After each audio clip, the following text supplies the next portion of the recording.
463 turistë të huaj, nga të cilët 435 gjerman prekën sot tokën shqiptare.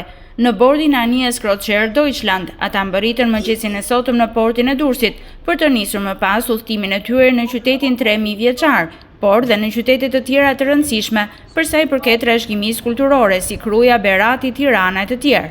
Për ta, kjo është hera e parë që ndodhe në vendin e Shqiponjave, por nuk do t'jetë e fundit.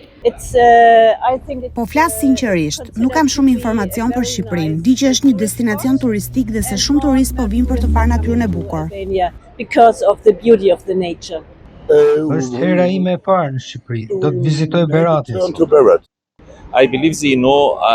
Besoj se shumë nga turistët e njohin Shqipërinë.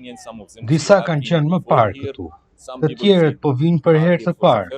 Janë rreth 450 pasagjerë në Crociere dhe shumica e tyre do të marrin pjesë në turin një ditor në Shqipëri. Është hera ime e parë këtu dhe kam marrë informacion nga Google për vendin tuaj. Sot jam vetëm këtu, por dua ta vizitoj Shqipërinë me miqtë e mi një herë tjetër, sepse nuk kam qenë asnjëherë më parë në vendet ballkanike.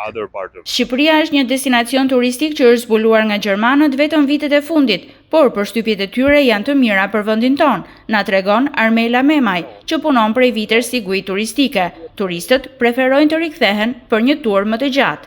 Të gjitha opinionet që neve marrim dhe feedbacku që marrim mbasi ata largohen është shumë pozitiv dhe shumica, sidomos këta që janë një ditor, kjo është edhe një hap i parë që ata të rikthehen në një tur më të gjatë dhe shumica tyre thonë që do të rikthehemi për ta parë më shumë, për ta njohur më shumë, sepse realisht Shqipëria ka ç'ofron.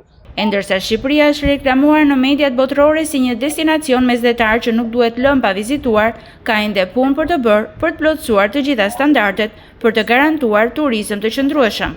Pjesa negative më që ata edhe theksojnë është trafiku dhe mënyra se si neve shqiptarët ja dalim që të çajmë trafikun e përditshëm. Crociera ka mbërritur në Durrës pas një lundrimi nga porti i Vathit në Greqi dhe do të vijojë më tej itinerarin e saj drejt Kotorit në Malin e Zi.